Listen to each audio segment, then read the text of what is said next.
Hello, Sherry. Welcome. Hello, how are you? Yeah, I'm fine. So, Oh, shall we begin? yes, first tell me, how do I properly pronounce your name? Divya. Divya. Divya, that's it. My name contains just only two syllables and it's very easy to pronounce. Awesome. Great. So, Great. yeah. So, for the information of the readers, today we. So, return to food is based on the premise that a lot of what's actually being produced today Okay. is not actually real food, and that it doesn't truly nourish, energize, and protect us, which is what food was meant to do.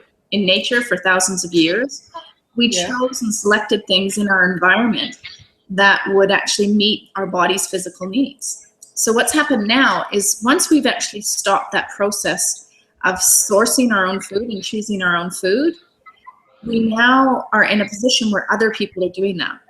And not only that, we've demanded as consumers, as we've developed a bit of power, we've decided that food shouldn't be so expensive, shouldn't be very hard to prepare. So we need to be able to prepare it instantly, which is not, we did eat that way in nature by actually picking things off of the tree or the bush, and things like that.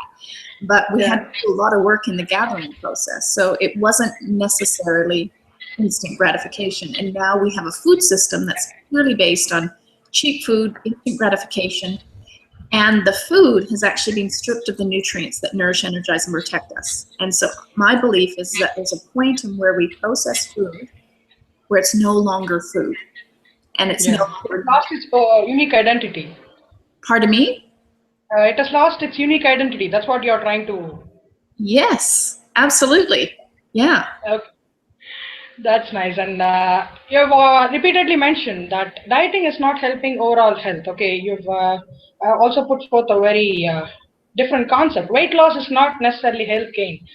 In a world that's quite obsessed with size zero fat, how do you think this concept will be digested, for want of a better word? Well, again, another great question. And so that phrase that you used from the book is a weight loss is not necessarily health gain. And Okay.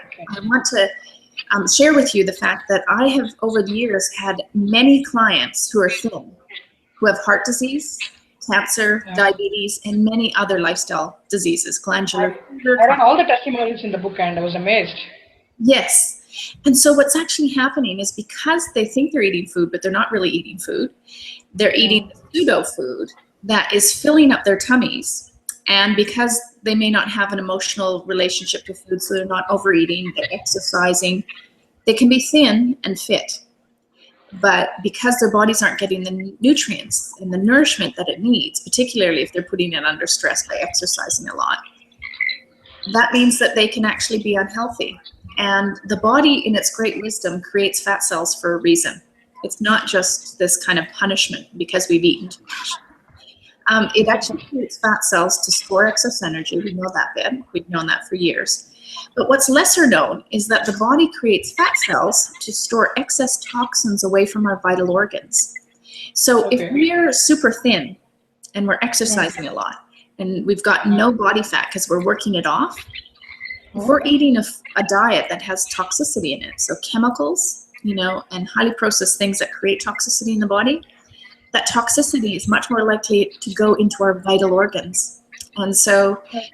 just because you're losing weight doesn't necessarily mean that you're gaining health. And so it's really important to stop dieting and just start to develop this healthy relationship with food and your body and the planet. And once we start to do this from a mental, emotional, spiritual, and physical point of view, it's amazing how you don't have to diet. The weight does actually start to come off because Okay. we're really nourishing. That doesn't necessarily have to be a punishment. Absolutely. It must not be a punishment. Something that you fear instead of embracing wholeheartedly. Absolutely. Yes. Next question. Omitting lethal ingredients. That is one concept that I really wanted to question you about. If you omit all the ingredients that you've mentioned, the lethal five main lethal ingredients, that is milk, sugar, etc. As you've rightly said again, we would have very few available acceptable food choices that are currently available in the market. You've mentioned that. But what I feel is, haven't we really lost the freedom to eat the raw ingredients that, for instance, raw milk? we cannot genuinely believe that the milk is good enough nowadays. Animals are being treated via vaccines and all the bovine the mention that you've mentioned. So using all that, how can we trust farm milk? So it naturally happens that we'll have to process and pasteurize the milk to make it consumable, edible. So let me just make sure I understood your question.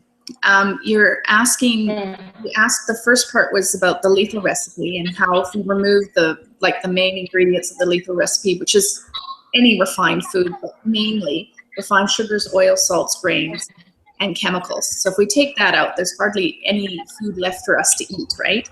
Any food left, yeah. Yeah, so how do we know that what we're eating is actually safe and that we're eating it? Is that correct? Yeah, something like that. I also wanted to, there are two parts of the question. The first part is this. Okay, so let's answer this part first and then I'll get to the next one. Yeah.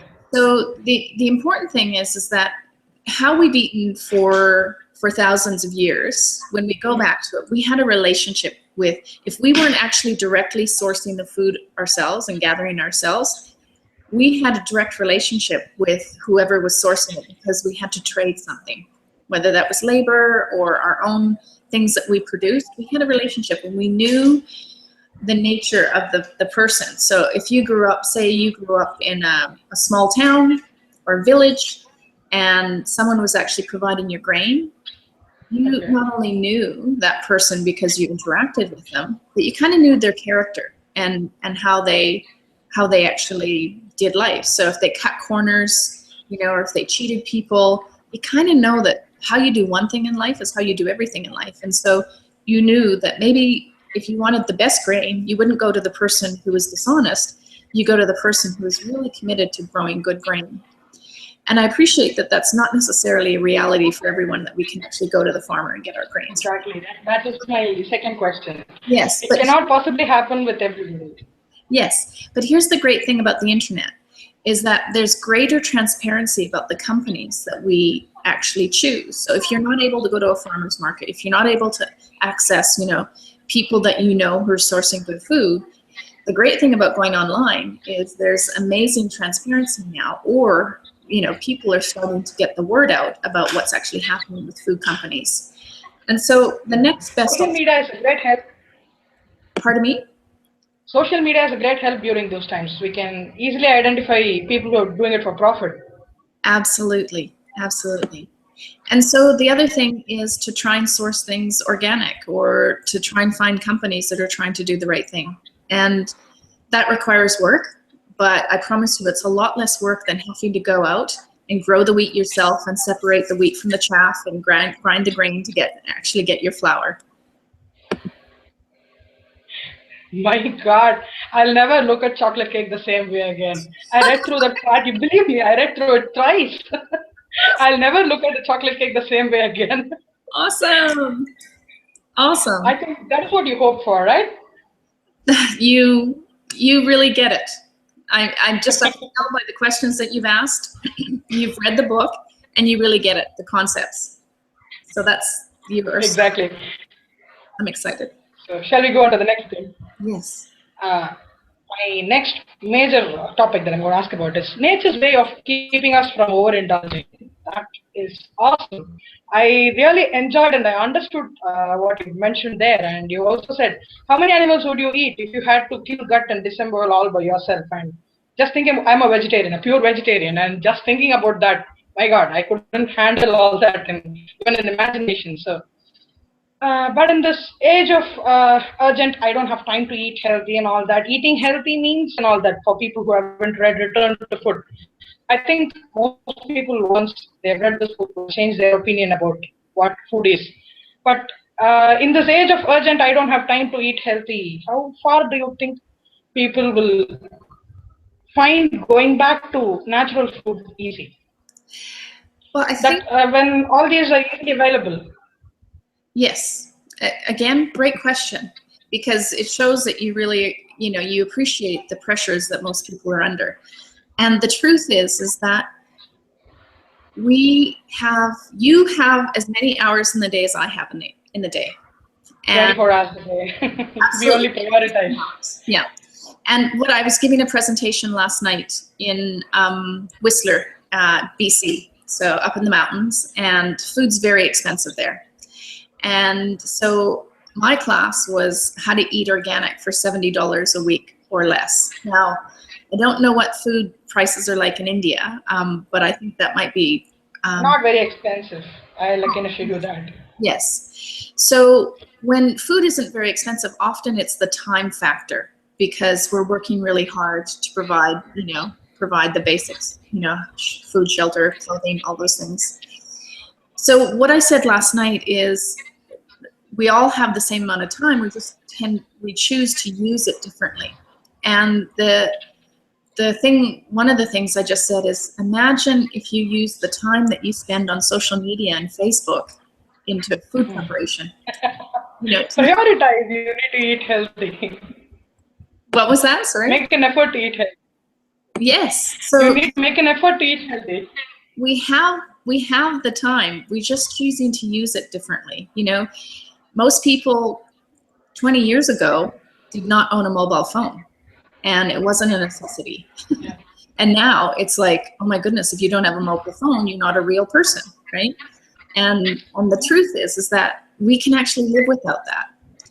But what we can't live so effectively without is nutrients. And so the time excuse changes when the priority becomes nourishing your body. And the thing is in nature, like the fast foods, grab an apple from a tree. How hard is that? That was nature's fast food.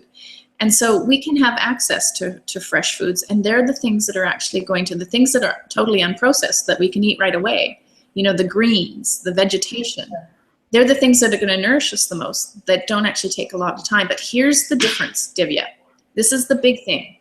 They're not addictive. And we have convinced ourselves that we need the breads, and we need all these things, like for people who eat dairy and meat and wheat, that all have opiates in it and have, addictive properties in it. We've convinced ourselves that that's what we need. And the truth is that the stuff that we most need has the least amount of addictive substances in it, so it's not as attractive. So we use the time and money excuse. It's like advertising there are certain things that you need to live healthy. For instance, the energy drinks and protein shakes, what do you call them? I personally don't have much of an opinion about protein shakes. They give protein, but I don't think the protein would be digested. You get it, girl. Exactly. You got it. That is what return to food is all about. So yeah. Look at this. This is the questionnaire that I've prepared. Oh, awesome. I've noted down everything that I wanted to ask you. And I was really affected by the line that you've written. Cigarette is legal and raw milk is illegal. And this you've attributed to industry influence. Am I right? Mm-hmm.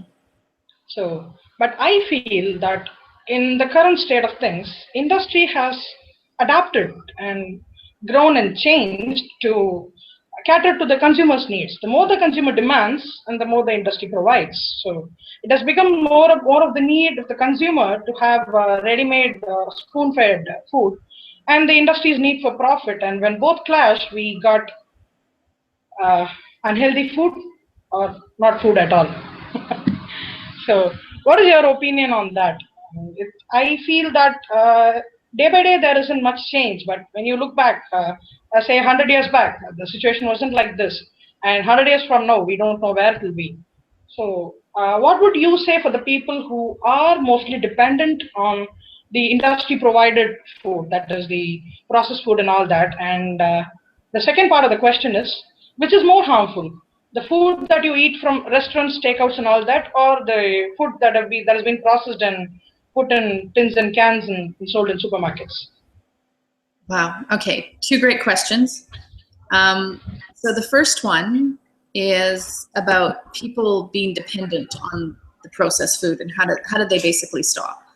And it sounds really harsh, but it's true. Yeah. It's like any other addict, any other addiction. So whether it's alcohol or drugs, or sex addiction or gambling addiction, this food is not nourishing us. It's actually toxic and addictive. And it's going to bring our energy levels down. It's going to bring our moods down, our thinking. Everything actually is suppressed when we eat this food. And so the first thing we need to do is to have a thought in our head that we want something better, and that it is possible to actually break the addiction to these foods. To first understand and be aware, I'm addicted to this food. This food is addictive, and as a human body, it's almost impossible not to be addicted to it, right? So acknowledgement is the first part, and then the second part is the seeking the higher thought is, I actually want to change this. I want to feel better in my body.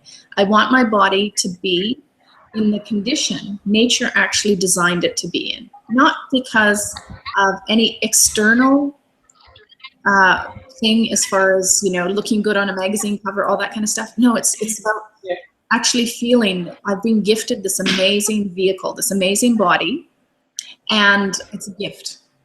And so I want to take care of it, and I want to start to feed it the things that are actually going to get it to respond to to life in the most positive way. And here's what I believe, Divya, and you saw the illustration near the end of the book about become your own hero. I truly believe that every single person on this planet has some special gift to give to the planet. I absolutely believe that you have come to this planet because you have something beautiful that you want to learn and something beautiful that you want to give. And often they're related. The thing that you learn, you give to the world, which is related. So when you have that thought, when you actually connect with that thought, like, oh my God, I really am here to do something special. And you start to believe that, you start to really go, yeah, you know what, I'm here to do something really good with my life. I've talked to like not millions of people, but thousands of people. And we have this common theme and thought when we have the courage to acknowledge it. So then once we realize we're addicted to the food, we want something better, we know we're here to do something great. If we can actually tap into the thought that if I actually feed myself food as nature intended, the food that was designed for this amazing vehicle of my body, I'm actually going to be able to function better. So I'm going to be able to think clearer, have better moods. I'm going to feel better in my body. And I'm going to be that much more likely to fill and actually follow my life's path and be of service to other people, the better shape I'm in. So that's the first part of your question. And it's not a simple, easy thing, but most of the things that are worthwhile in life. Nothing good comes easy. Pardon me? Nothing good comes easy. You'll have to work for it. Well, you know, there's effort, right? And the thing is once you make your mind up, here's the difference. Like some people struggle with their eating. Once you make your mind up and you actually tap in how you eat fits into your higher purpose, it becomes easier. So it requires effort, but it's not a struggle. It's not hard. And so the second part of your question, which is a very good question, what is better, the highly processed food we eat at home or food? Which is worse? Neither is better. I wanted to know which is worse. Which is worse? Okay. So, it's the highly processed food. So you can go out to a restaurant or a cafe where they're actually just producing something super simple, like just something really basic. I don't know what your favorite food is when you go out, but what is it? Tell me. I eat a lot of vegan dishes, but I don't much prefer restaurants. And if I do go out, I prefer cakes. Oh, okay. The things you're less likely to make at home? Sorry? Oh, things you're less likely to make at home that you eat out? Yeah, things that we cannot, we don't have enough time and energy to actually prepare at home. Yeah. I do not know if you are well versed with the South Indian meal system. We eat, the main grain that we eat is rice. Right. And we prepare a lot of accompaniments for the rice, and that will be the wholesome meal that we are going to eat. That will be nearly 3 times a day. Imagine 2 cups of rice 3 times a day, and that's a lot of carbs. Yeah. So that is the main staple meal. And if we do go out, we are going to go out for the other less healthier alternatives, or shall we call the worse alternatives. And when we do go out, we are going to go in for cakes or very sinful cappuccinos and all that. I don't want to. I'm actually ashamed to admit that I do like those food groups after I've returned to food, and I've made a resolution not to eat all those. Well, Divya, can I just share a little thing? I love those things too. So it's not a Really? your human body is set up like to not only enjoy those things but to become addicted to them. And I'm, Yes. you know me, if you've read the book, you know I've been twice my size. So it's not, I didn't lose the weight because I just decided I would hate those things.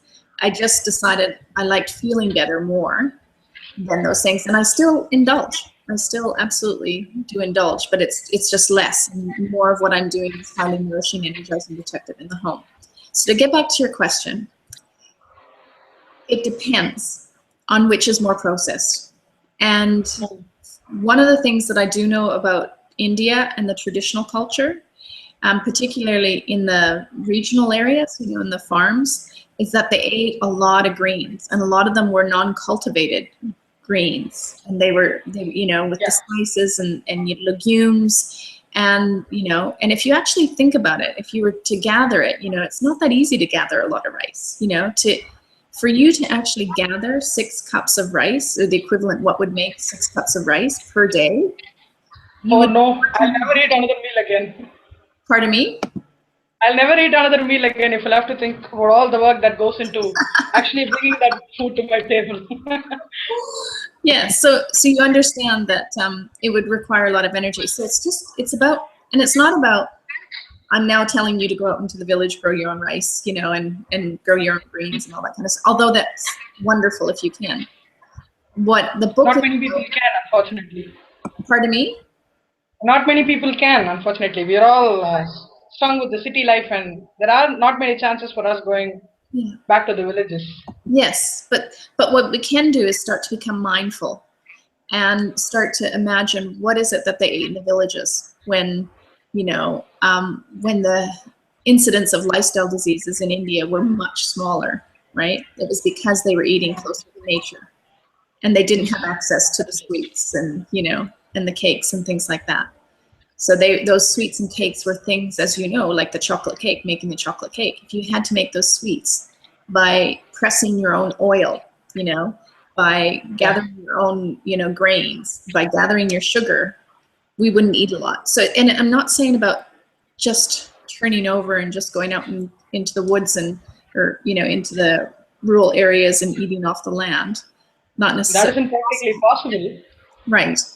But it's about a mindset and being mindful of what it is and how it is we're meant to be eating. And it's about a return to food. So, and in a return, that doesn't normally happen overnight. We actually return to food over a period of time, and there's a process to it. Every recovery is a process. Nothing. Rome wasn't built in a day, and it isn't going to happen in a day either.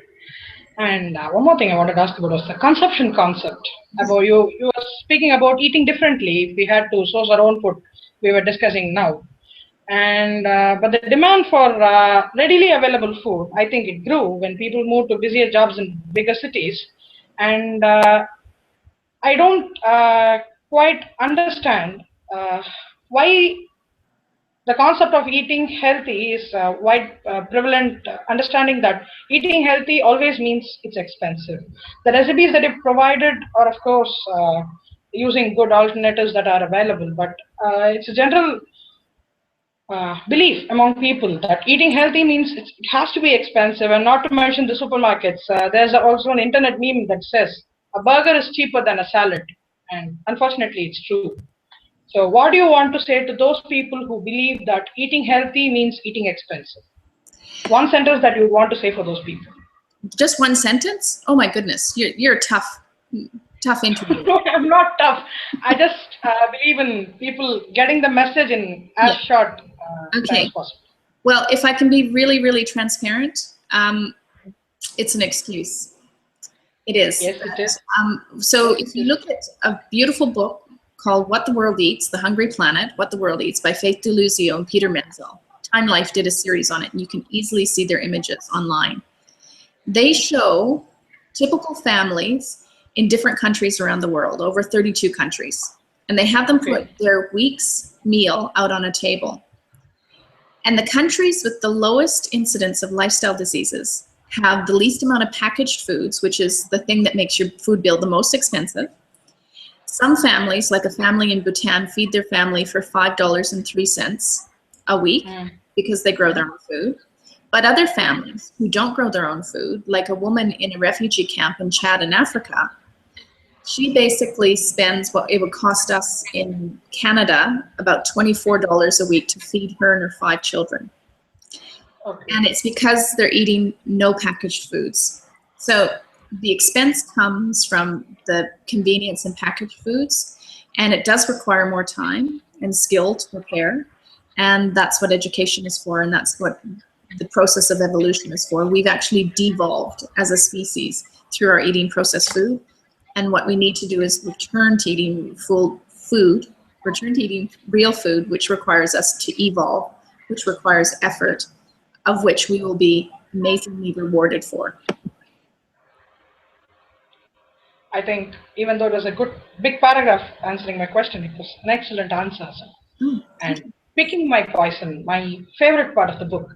So I am allowed to make some, get some leeway, like indulging myself during rigorous phases of dieting and picking my poisons, that which are less toxic to me and those which are more toxic. So is this like an addiction we have to let go of slowly, naturally, or what did you mean by saying picking your poison? I don't think people usually believe that when you decide to start dieting or let go of a particular food group, you'll have to let go of it totally, absolve of it, and you don't look at it again. So, for instance, fat. Though I read the book and I understand fat is a necessary part of a diet, most people believe that they don't have to think of fat at all, and they totally want to avoid fat in their whole diet. So, so consumption concept, and the next thing is picking your poisons. How do you think people will justify picking the poisons? Well, the first part is it's going to be unrealistic for people to go, okay, that's it. I've read Return to Food. I'm not going to have any toxic food. I'm not going to have any highly processed food. One, I don't believe people are going to do that. And 2, I don't do that. I still have processed food occasionally. You know, when I, go out, or I'll buy some rice chips that I love. The point about pick your poisons is that most cultures, even the healthiest cultures, have something that's either toxic or addictive that they have. But the difference is that it's a natural form, right? So like think about cultures in South America where they would have tobacco. It would be just tobacco that they would roll and dry out and smoke, right? But tobacco in the kind of Western world, as we've introduced it, has over 400 chemicals in it, right? So it's kind of like, that's not that I'm suggesting we start smoking. Don't get me wrong. Yeah, I understand. Even tobacco is good if it's not processed. Well, it's a poison, but it's not as poisonous as what we've done to it in the processed world to make it even more addictive. Do you see? So if I want a cookie, that's kind of one of my poisons. I love, cookie. I'm going to make a cookie that has organic whole flour, or even quinoa flour, or I'm going to use natural ingredients to actually make it. And that's the best way you can actually control it. Unless you know someone who's actually making these things from scratch and naturally, it's about a process of, so like when I first started my transition to eating real food, I used to eat lots of ice cream, and I would even have it for breakfast, right? Crazy, like half a liter of ice cream for breakfast. But it was this Sara Lee Ultra Chocolate ice cream that was like, I think about $8 for a whole liter. And then when I started to pick my poisons and choose the better quality, I actually bought ice cream that was organic. That was my change. So it didn't have refined sugar in it. It was organic. So that was an evolution. But just by doing that, a same container that was the same price was like half the size. And so just by cost alone, I was actually halving my consumption.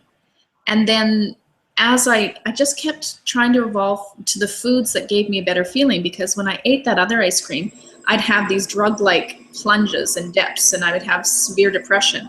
When I had the other ice cream, it wasn't as much. And now I have like coconut-based ice cream, and it's not as addictive, so I have less of it, but it's really delicious. So it's an evolution of finding the better version of your poison, and while you're doing that, to really incorporate a lot more of those nourishing, energizing, and protective foods that are going to make you feel better consistently. Gradual process. Yes. So, and one thing that I really enjoyed reading was "We Are Meant to Eat Together." That poem, it struck a chord with me. And can you tell me what is your inspiration for having written that poem? Oh, well, can I just start out and say how touched I am at how thoughtful your questions are, and that you've not just read the book, you've really I thought really enjoyed reading the book. and you've taken it to heart. And so I'm so honored when people actually read the book. To be quite honest, I really am. People are not to read this book. This is a lifesaver. They should be reading this. You look at the review in the blog, and really, I'll be recommending this to everyone. Oh, thank you. Thank you. Okay, so we're meant to eat together. This came from, I heard a professor give a talk one time, and these weren't the words he used, but he planted the seed of this thought. And it was something to the effect of the social context in which we eat is as powerful as what we're eating. Yes. If you've ever had one of those moments where you just kind of almost knocked out of your chair, like you're just like, oh my God, I have to talk to this man. I have to find the research on it. And it was something that he said just as a throwaway in his talk, and he hadn't thought about it. He didn't have the research. In fact, he didn't even have a response to me when I was, so excited and probing more. But what that was, for me, was a sign that I needed to follow this thought. And so ever since that time, I've actually been using that seed of the social context in which we eat is as powerful as what we're eating, and how we crave to eat together. And I know for most people who become overweight to the point of obesity, most of those meals are not consumed with other people. The actual food that creates the volume that creates us to get to the point of being obese is not consumed with other people. And it's because we would be embarrassed to actually eat the volume of food that we did in front of another person if there was someone watching us all the time. And truth, I mean, I know that. I had all kinds of thoughts for food, and I would eat. When I was a chef, I'd eat my lunch, then I'd be eating food after work. I'd be eating in my car on the way home. And I was actually full by the time I'd actually made dinner for my then husband. And I would sit down and I would eat the meal with my husband, right? And then I would eat stuff later, right? So, and I would hide food and all that kind of stuff. So just the mere fact of actually eating together brings a connection to us. And I think that with social, with the computer, the age of the internet, as much as I love it and it's beautiful, it's also separating us. It's creating a separation, and that separation is creating an emptiness in us that sometimes we actually fill with food. And the more we actually get together and eat with people, and like I say in the poem, eat with people who you love and respect, who love and respect you, who love and respect food, where you actually can exchange stories and you can laugh and you can have meaningful conversations. And even just if you eat in silence, and you connect with another person, and just knowing that another person is there and they're consistently showing up in our life gives us a sense of comfort that that is really nourishing. And I think that form of nourishment fills us up to a level so that when it comes to actually eating the food, we don't eat as much. Whereas when we're constantly eating on our own, we often will eat more just because we're less likely to be aware, we're less likely to connect with another person, we're less likely to get that nourishment that is just as valuable as the nutrients in our food. That's right. And one thing I wanted to ask you that is not quite mentioned in the book. I have known people who consciously give up, literally avoid carbohydrates. They call it the no carb diet. And it's such a delicious food group. And as a South Indian whose staple is rice, I cannot literally bring my mind around the idea of actually not eating carbs at all. And what is your opinion on that? No carbs, absolutely no carbs at all in the diet. What is your opinion on that? I think the big thing that's actually caused that is the fact that we're over consuming carbohydrates in amounts we would never eat in nature. Like, we're eating amounts that we could never gather ourselves in nature, and so it creates an imbalance in our body and we put on more weight. So the no carb thing is really, it's a no starch thing, because vegetables are carbs, right? And so they're really wanting us to, or they're advocating that we stop eating starches, because with any animal on the planet, if you want to fatten it up really fast, you feed it grains, right? You feed it starches. And that was great when we were working 8 and 10 hours a day in the fields, you know, or building pyramids and that kind of thing. But now that most of us are actually sitting at a desk or in front of a computer for 8 hours a day, having that much energy go into our body creates imbalance. So it's about having less of the starches. And don't get me wrong, Divya, I love my rice too. But just, it's about more now trying to think more beans, more greens, and less rice. So it's not about saying don't have the rice, but maybe instead of 2 cups 3 times a day, have 1 cup 3 times a day, and a lot more of the greens and legumes.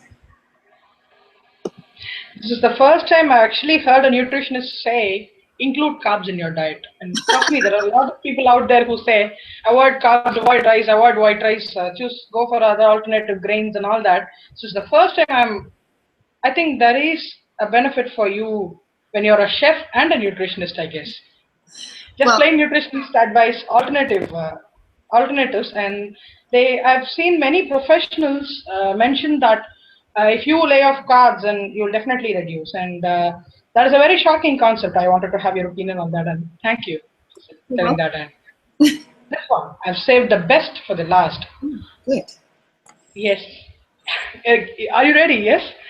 Your illustrations. God, I've become a fan after I saw all those things, and I really enjoyed. I've actually written down all those illustrations that I loved, and the first thing that the first chapter, of course, was very attractive, and the acknowledgement page, the black and white city canvas stairs, and inside you see a color village natural scene, and the weight loss is not health gain, and the most important vitamin, love. And the one thing that I really enjoyed, I literally sat for 5 minutes, laughed straight for 5 minutes without stopping, was RIP perfect eating, and it is survived by a distant relative, peaceful eating. How much did you enjoy creating this? I just want to cry. I really do. I want to cry. Why? Did I say something wrong? No, the opposite. Cry with joy, because you've actually not just digested my book. You've savored it. And there's nothing more exciting than when you've created something that's so meaningful, as this book is so meaningful to me. I started doing the illustrations in 2006, and I'll tell you a quick little story about how they came about. My best friend got married. She turned 40, got married, and was leaving to go to London at the age of 40. And we had this philosophy with each other that we don't just give gifts for the sake of giving a physical object. And I was talking about this in my talk last night. Have you ever given a birthday gift because it's someone's birthday and you haven't had time to shop, and you've given it to them and you've just thought, you've given it to them as a gift and you haven't really felt it, and they've got the gift and they've gone, thanks. Nothing unique from you that translates into the gift.